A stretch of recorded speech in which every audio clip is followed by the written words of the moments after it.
Hello everybody, welcome to the final video here on the channel on Monday, the 4th of April. This is going to be about Gamora. Now, Gamora has recently been buffed, as in like she's just been buffed in the last few hours, and she's really enjoyable. Like, I really liked her before, but I feel like now she's got like a bit more of an edge. One of the big things that's been changed about the champion, or in a nutshell, the champion's change, is that she's more frequently going to gain buffs. Yes, the potency of these buffs is less potent, but the length of time that on the champion is extended. And one of the key things that this champion is, she kind of like ramps up a lot more quicker now than she did before, which is so much of a key element that I actually really love. I did with this champion use the synergy, which is on screen right now. And the reason I use this synergy for many reasons is that, number one, we got Cap Infinity War, which is that there's buff duration by 25%. Again, really helpful because the length of time these buffs are on is extended. Also, we have got attack rating if at least 30 seconds have passed during the fight, which in most cases, going up against certain aspects, it will. I will be showcasing some footage in a minute. And also cybernetic upgrade, which is 20% fury and cruelty buff potency, another great thing. And personal buffs gain a plus 20% duration, and begin a fight with a fury and a cruelty buff if you've got Guillotine 2099. To be honest, this is a solid like accompaniment team. It's like, yeah, like you go to any fight with Angela, Guillotine 2099, Cap Infinity War, and Mr. Fantastic, and find that that's a great kind of like champion, a great kind of like team for the champion. No, actually that's it. Yeah, the reason I've got Cap, as I said, is because of cosmic power. But yeah, having a cosmic champion, a tech champion, and another science champion is going to mean that you'll get the petrify. I can't remember what the other things you get as part of like Cap, but it's kind of like that's a really good like build of a team right there. So you get well-timed block, get a weakness debuff, and you would get a an armor break. So that's perfect. That's a perfect little addition there if you were to like create a little team around this. But the main thing about creating it around Gamora is looking at the length of time with the buffs and also potency of those increasing. So both those elements increasing. I think without further ado, let's just kind of like get into some footage to showcase like, you know, how the champion kind of rotates, how good it is, problems, solutions, pitfalls, and stuff like that. So here's the champion in action in, first of all, the obligatory Realm of Legends.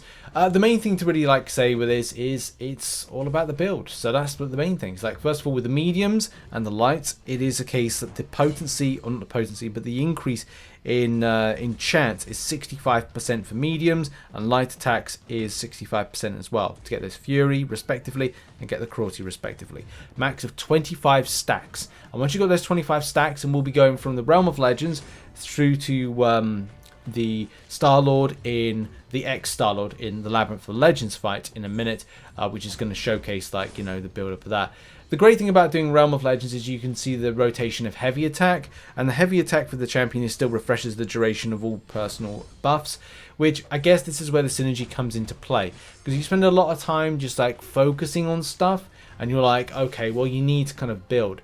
And the great thing about the buff to the champion is you don't have to concentrate that much in kind of like doing the heavy attack rotation. It is important to do it because you don't want those buffs to kind of go away, because they're potent, and once you lose them, it's not good to kind of lose them whatsoever. We also get Godslayer Strike, which is Gamora begins each fight with Godslayer Strike, and ready, which has a 65% chance to activate during special attack. Once Godslayer Strike is used, it does go on cooldown. And whilst in Godslayer on SP2, you'll do armor break debuffs, which gain 50% potency, so that's important right there. Signature ability wise, well, what's that? Increasing the chance to activate Godslayer mode during special attacks by 100%. Additionally, the cooldown is reduced by 44 seconds. So that's really it. Like, and you can see the damage potential there. 99 hits off of a rank 1 6-star. Should have made that very clear. Rank 1 6-star. Again, same thing here. This is a rank 1 6-star, kind of like at just nice. I mean, look, we were building up now to the 25. The problem with Labyrinth of Legends is you got a length of time when your stun, your parries are going to be just like a lot lower, so that kind of limber type thing, which is a problem because then trying to rotate around doing heavy attacks is really annoying. And that's kind of like one thing I just dislike whatsoever. So you have to be incredibly aggressive. That's the first thing. But then the next thing is then just trying to get in that as soon as you do a parry, or at least timing in. And that's one thing that's still a problem about the champion, is timing that heavy attack. I do very well in a minute, I think, to time in when the champion throws a heavy attack and when I throw my heavy attack back. The heavy attack and the SP2 has changed. So you probably notice that heavy attack is a little bit more snappier. Right there, that was the heavy attack, and the SP2 animation has changed. So those two animations have changed about the champion, which you can see right there. And the build, but it's just a build up really of trying to kind of like make sure that you are at 25. If you lose that 25 Furies and you lose that 25 Cruelty, it is an absolute bugger to kind of try and get that back up again. That's good timing right there, but it's not always going to be the case. You can well time in that heavy attack, and if you mess up, man, it do be problematic. But that was some nice crits right there. Very nice crits. And then it's just, again, where you have to rely on the AI to move out. If the AI doesn't move out and you're like, okay, well, I need to time in my heavy attack, or it's being, the enemy AI is being defensive, again, it causes a problem. I mean, look right there. Like, that was kind of like, took a little while to kind of coax the champion out, and I had to kind of like rely on throwing my heavy attack after parry and then heavy attack. And that's the thing. I'm not going to get that length of stun going forward. But now we're up to like 25 and 20 respectively. Again, trying with the rotation. I did get very kind of like lucky in a minute, and that's lucky because timing wise I was not great. But you know, at the end of the day, this is just like seeing those raw numbers.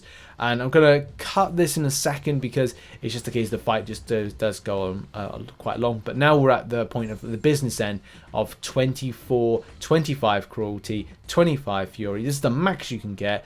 What's the damage going to be? And this is the problem, waiting for enemies to throw special attacks because I don't want to overstock them.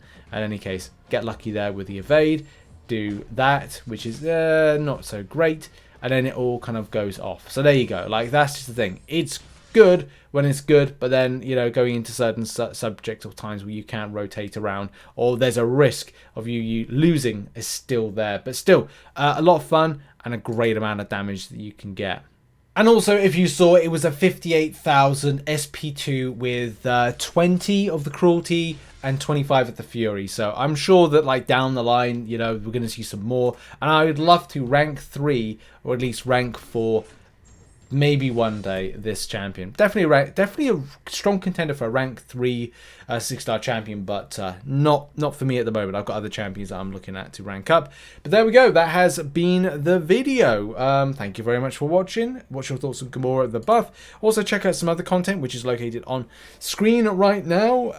Catch up with all the news and information, and I'll see you in the next one. Bye bye everybody. Bye bye for now.